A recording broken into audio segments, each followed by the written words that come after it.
تھے اللہ جزائے خیر دے. ہمارے یہاں ایک جماعت آئی کویت سے. اب ماشاءاللہ بڑے لوگ، مالدار لوگ سب.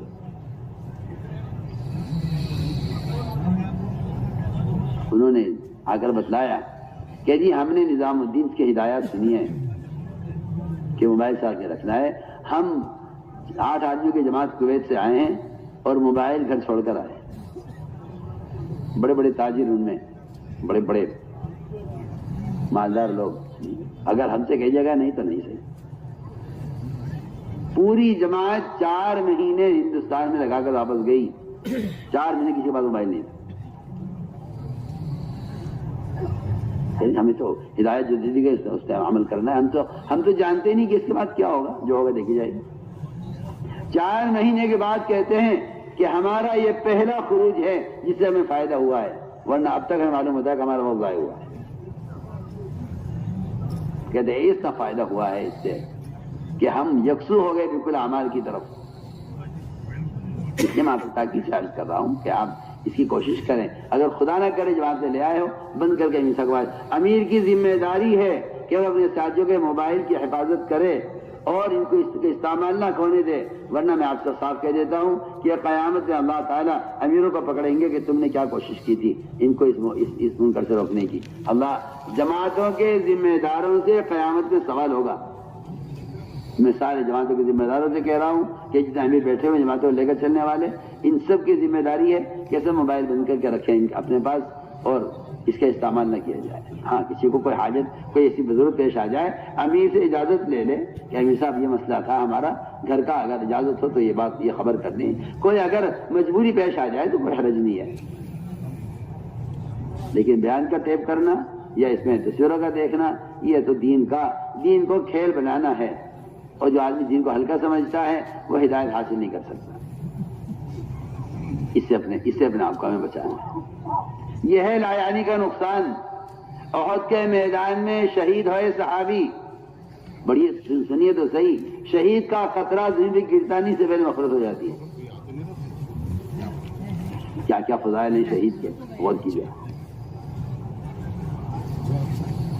صحابی شہید ہوئے احد کے میدان میں، جنازہ اٹھا کر یہاں سے گھر لے جایا گیا ان کا. اللہ کے رسول صلی اللہ علیہ وسلم تشریف لے گئے ان کے حوالے کی تسلی کے لیے. جنازہ رکھا ہوا تھا.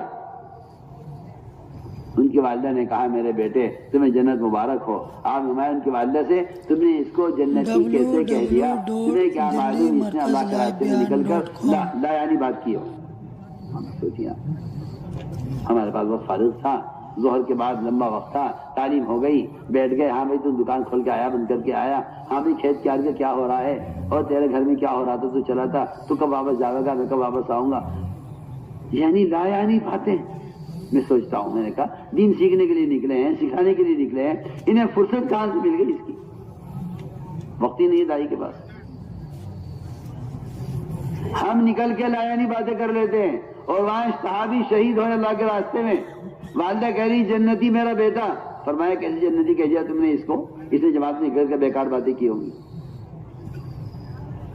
سوچیے آپ. تو اس لیے ہمیں اس سے اپنے آپ کو بچانا ہے. 3 کاموں میں ہمارا وقت گزرے بس، دعوت میں، عبادت میں، سیکھنے سکھلانے میں. حضرت فرمایا کرتے تھے یہ 3 کام اگر دنیا میں نہ ہوتے عمر دنیا میں رہنا پسند نہ کرتا. حضرت عمر کا قول ہے اگر اللہ کے راستے میں پھرنا نہ ہوتا عمر دنیا میں رہنا پسند نہ کرتا. آج کے مسلمانوں کو دیکھیے آپ، یہ کہتے ہیں پھرنا بھی کوئی کام ہے. حضرت عمر کیا کہہ رہے ہیں؟ اگر پھرنا نہ ہوتا جماعت میں تو میں دنیا میں رہنا پسند نہ کرتا. آج کا مسلمان کہتا ہے پھرنے کی کیا فائدہ ہے. اس زمانے کا کافر کہتا تھا محمد صلی اللہ علیہ وسلم سے کہ آپ پھرتے کیوں ہیں دین کو لے کر؟ بیٹھیے ایک جگہ، دین سکھنا ہوگا، آ جائے گا آپ کے پاس. ایک کافر کی بات آج ایک مسلمان کہہ رہا ہے، پھرنے کی ضرورت ہے. اور عمر کا قول میں عرض کر رہا ہوں، فرماتے تھے اللہ کے راستے میں اگر پھرنا نہ ہوتا عمر دنیا میں رہنا پسند نہ کرتا. اور دوسری بات یہ فرماتے تھے کہ اگر اللہ کے مطلب میرے میں سجدے کرنا نہ ہوتا عمر دنیا میں رہنا پسند نہ کرتا. تیسری بات یہ فرماتے تھے کہ اگر علماء حق کی مجلسوں میں بیٹھ کر علم کی باتوں کو چن چن کر بندہ پیدا کرنا نہ ہوتا عمر دنیا میں رہنا پسند نہ کرتا. دعوت، تعلیم، عبادت، یہ 3 کام میں بیان کر رہے ہیں. اگر دنیا میں 3 کام نہ ہوتے تو عمر آخرت کو ترجیح دیتا، آخرت کو پسند کرتا۔ اپنے آپ کو ہمیں ان 3 کاموں کے اندر ہی مشغول رکھنا ہے۔ یہ ہے میرے دوستو 6 نمبر جن کی ایک عملی مشق میں نے آپ کے سامنے عرض کر دی ہے۔ اس کے ساتھ اگر محنت ہے تو پھر اللہ تعالیٰ میں ہدایت بھی دیں گے اور ہم اس کو ہدایت کا ذریعہ بھی بنائیں گے، اور ہم اللہ کے راستے سے اللہ کا تعلق پیدا کر کے کچھ سیکھ کر آئیں گے۔ اور اگر معاملہ دوسرا ہے کہ نکلنے کے زمانے وہ کام ہو رہے جو اپنے مقام پر ہوتے تھے، تو جو آدمی اسپتال میں بد-پرہیزی کرے اس کی تو کبھی صحت کی امید نہیں کرنی چاہیے۔ جو اسپتال میں رہ کر بد-پرہیزی کرے، دوا وقت پر نہ کھائے، تو اس کی تو صحت کی امید نہیں کرنی چاہیے، ایسے ہدایت کی امید بھی نہیں کرنی چاہیے۔ اگر اللہ کے راستے میں نکل کر یہ اصول ہم اپنے سامنے نہ رکھیں اور اپنے آپ کو اس کے پابند نہ کریں، اس طرح ہمیں جماعت میں نکل کر یہ ہمارے نکلنے کا اصل مقصد ہے۔ اب جو جماعت اللہ کے راستے میں نکلنے والی ہیں اپنے امیر ذمہ دار کے ساتھ چلیں اور اطاعت کے ساتھ چلیں، اطاعت کے ساتھ چلیں، اجتماعیت کے ساتھ چلیں، اس لیے کہ فتنوں کا زمانہ ہے۔ حدیث میں آتا ہے فتنوں سے بچنا چاہتے ہو تو 3 کام کر لو، جماعت کے ساتھ چمٹ کر رہو اور عموم میں رہو اور مسجدوں کا لازم پکڑ لو۔ بلکہ روایت میں آتا ہے کہ جو بکری ریوڑ کے اندر ہوتی ہے اگر کمزور بھی ہے تو محفوظ ہے، اور جو بکری ریوڑ سے الگ ہو جائے اگر وہ مضبوط بھی ہے تب بھی وہ خطرے میں ہے کہ اس کا بھیڑیا اس کا دشمن ہے اور انسان کا دشمن شیطان ہے۔ اس لیے ہم نے عرض کیا کہ الگ نہ چلیں، الگ نہ رہیں، جماعت کے ساتھ چمٹ جائیں، اجتماعیت کے ساتھ رہیں۔ یہی فتنوں کے ختم کرنے کا ایک حدیث میں ایک ہی روایت میں 3 اسباب بتائیں فتنوں سے بچنے کے لیے۔ عموم میں رہو، جماعت کے ساتھ چمٹ کر رہو، مسجد کو لازم پکڑ لو۔ اس طرح ہمیں اپنے امیر کی اطاعت کے ساتھ اللہ کے راستے میں نکلنا ہے۔ امیر اگر کفر کا حکم کرے تو اطاعت نہیں ہے، اگر امیر نماز چھوڑنے کا حکم کرے تو اطاعت نہیں ہے، باقی اس کے علاوہ سارے کاموں میں اطاعت کرنا ہے۔ آج کل لوگ معمولی باتوں کی وجہ سے امیر کی مخالفت پر اور معمولی باتوں کی وجہ سے ذمہ داروں کی مخالفت کر بیٹھتے ہیں۔ ایسا نہ کیا جائے، بلکہ ہمیں اطاعت کے ساتھ اجتماعیت کے ساتھ اپنے اپنے امیر اور ذمہ داروں کے ماتحت ہو کر اس کام کو کرنا ہے۔ اس طرح ہمیں اللہ کے راستے میں نکل رہے ہیں۔ نکلنے میں سب سے بنیادی بات یہ ہے جہاں تک ہو سکے پیدل چلو۔ اصل پیدل چلنا اس راستے میں اللہ کے غصے کو ٹھنڈا کرنا ہے۔ حدیث میں آتا ہے پیدل چلنے پر جو غبار اڑتا ہے اس غبار کو اللہ تعالیٰ جنت میں جنتوں کے حسن کو بڑھانے کے لیے استعمال کریں گے۔ بلکہ فدائے ملت اور مجاہد امت حضرت مولانا اسعد مدنی رحمۃ اللہ تعالی علیہ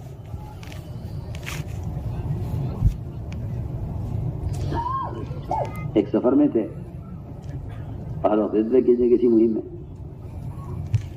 سفر میں جا رہے تھے، گاڑی میں کسی دیہات سے گزر رہے تھے یا کسی کچے راستے سے، تو غبار آنے لگا، تو ان کے خادم نے جلدی سے دروازہ بند کیا، وہ کھڑکی بند کی شیشہ گاڑی کا۔ وہ کیا کر رہے ہو؟ کہ جی غبار آ رہا ہے، غبار۔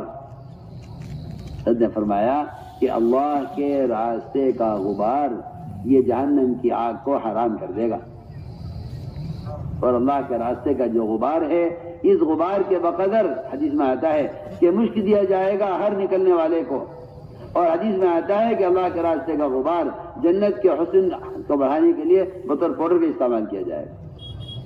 دوائیں کھول دیں شیشہ، اس غبار سے نفرت نہ کرو۔ حدیث میں آتا ہے آپ صلی اللہ علیہ وسلم چلے تھے صحابہ کے ساتھ، ایک صحابی الگ ہو کر چلنے لگے، فرمایا یہ ادھر کیوں جا رہا ہے، ساتھ کیوں نہیں چل رہا ہے؟ اس نے کہا جی غبار اڑ رہا تھا، میں ایک طرف ہو گیا ہوں، مٹی اڑ رہی تھی، ذرا میری ناک میں چلی جائے گی اس لیے میں ایک طرف ہو گیا۔ فرمایا اس غبار سے نفرت نہ کرو کہ اللہ کے راستے کا غبار جہنم کا دھواں ایک ناک میں جمع نہیں ہو سکتا، ایک ناک میں جمع نہیں ہو سکتا اللہ کے راستے کا غبار اور جہنم کا دھواں۔ تو میں نے عرض کیا کہ پیدل جہاں تک ہو سکے چلو، سواری استعمال کر سکتے ہو، کرنی چاہیے جہاں ضرورت ہو، جہاں گاؤں پیدل چل کر کام کر سکتے ہیں جماعتیں پیدل چل کر کام کریں، جہاں ایک علاقے میں محنت کریں، کوشش کریں کہ یہاں سے وہاں پیدل منتقل ہو جائے، اس لیے کہ اللہ کے راستے میں پیدل چلنے سے بڑھ کر اللہ کے غصے کو ٹھنڈا کرنے والا کوئی اور سبب نہیں ہے۔ جی ہاں، روایتیں ہیں اور فضائل ہیں اس کے بہت احادیث کے اندر۔ صحابہ نے جیسے ہی سنا پیدل چلنے کی فضیلت، سارے صحابہ سواری سے نیچے اتر گئے۔ حدیث میں آتا ہے سب صحابہ سواری پر سوار تھے۔ حضرت جابر بن عبداللہ رضی اللہ تعالیٰ عنہ سواری کو لے کر پیدل چل رہے تھے۔ لوگوں نے کہا جابر تمہاری سواری بیمار ہے کہ نہیں؟ سواری کیوں نہیں ہوتے؟ پیدل کیوں چل رہے سواری ہوتے ہوئے؟ فرمایا میری سواری بیمار نہیں ہے اور مجھے سواری کی ضرورت بھی ہے، لیکن میں نے اللہ کے نبی کو فرماتے ہوئے سنا ہے جو اللہ کے راستے میں پیدل چلتا ہے اس کے لیے جانب جگہ حرام کر دی جاتی ہے۔ صحابہ کے یہاں تعلیم کا طریقہ یہ نہیں تھا کہ اس بات کو جلدی سے کسی موبائل میں ڈال کر سب جگہ پھیلا دو تاکہ سب کو پتہ چل جائے۔ یہ طریقہ نہیں تھا تعلیم کا، یہ تو اس زمانے میں رواجی طریقہ جاری ہوا ہے۔ صحابہ کے زمانے میں تعلیم کا طریقہ یہ تھا کہ جس بات کو ایک آدمی سن رہا ہے وہ چاہتے تھے کہ یہ بات سب سنیں، کیونکہ تبلیغ کا حکم ہے۔ تبلیغ کا مطلب یہ ہے جو آپ اپنی زبان سے خود جا کر پہنچائیں وہ تبلیغ ہے۔ جو آپ اخبار رسائل سے بھیج رہے ہیں یہ تبلیغ نہیں ہے، یہ تبلیغ کوئی تبلیغ نہیں ہے۔ حضرت صحابی جنہوں نے سوال کیا تھا انہوں نے یہ دور چلے گئے اور دور جا کر انہوں نے دوبارہ سوال کیا، دور جا کر بہت دور آواز دے کر چیخ کر پوچھا وہاں سے کہ جابر تم ابھی سوال کیوں نہیں ہو جاتے؟ جابر نے کہا، جابر سمجھ گئے کہ حالانکہ مجھے پوچھ کے گیا ہے مجھ سے بھی، ابھی پوچھ کر گیا ہے مجھ سے اتنی سی بات، اور وہاں جا کے چیخ کر پوچھ رہا ہے دوبارہ۔ وہ سمجھ گئے کہ میں چیخ کر جواب دوں گا اس کو، یہ چاہتا ہے کہ سب سن لیں، یہ سب کو سنوانے کے لیے دوبارہ سوال کر رہا ہے دور جا کر۔ انہوں نے چیخ کر کہا کہ میری سواری بیمار نہیں ہے، میں نے اللہ کے نبی کو فرماتے ہوئے سنا ہے جو اللہ کے راستے میں پیدل چلے گا اس کے جانے جگہ حرام کر دی جائے گی۔ اس بات کو سن کر سارے صحابہ سواری سے نیچے اتر گئے۔ فرماتے ہیں کہ اس دن سے زیادہ پیدل چلنے والے کبھی دیکھے نہیں گئے۔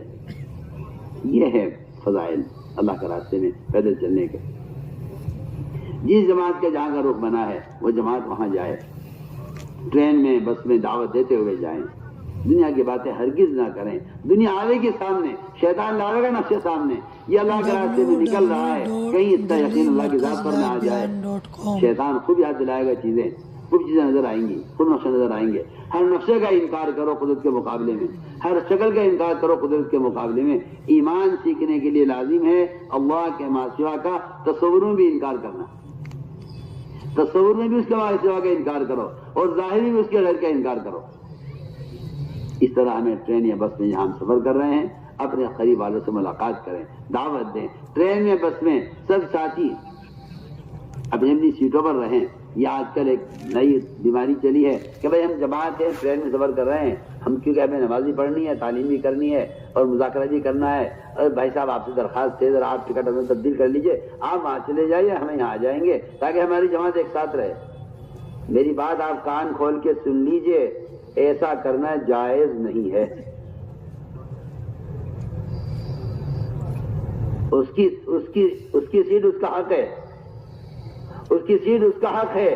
آپ نے پہلی بے اصولی کی ہے، پہلی بے اکرامی کی ہے آپ نے کہ آپ اس سے کہہ رہے ہیں کہ جگہ تبدیل کر لیجئے، میں یہاں رہوں گا، آپ ہمارے ساتھ یہاں آ جائیں۔ کیوں؟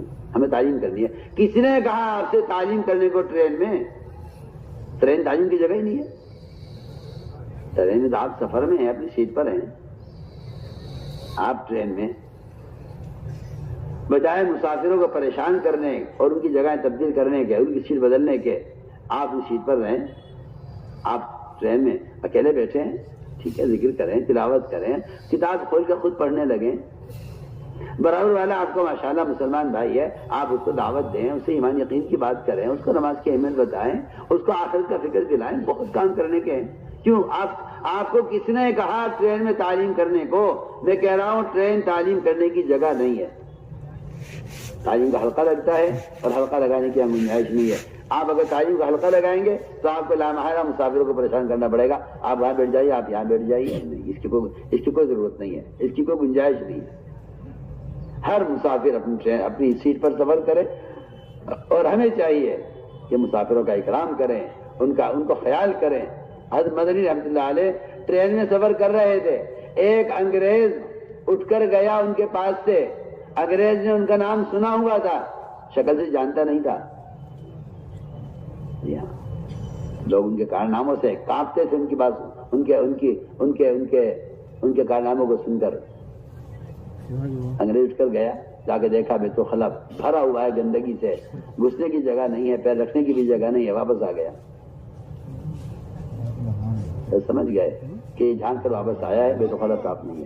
حضرت مدنی اٹھ کر گئے اور بیت الخلا اندر سے بند کیا اور پورا بیت الخلا گندگی سے صاف کیا اور صاف کر کے واپس آئے اور انگریز سے کہا اب آپ جا سکتے ہیں۔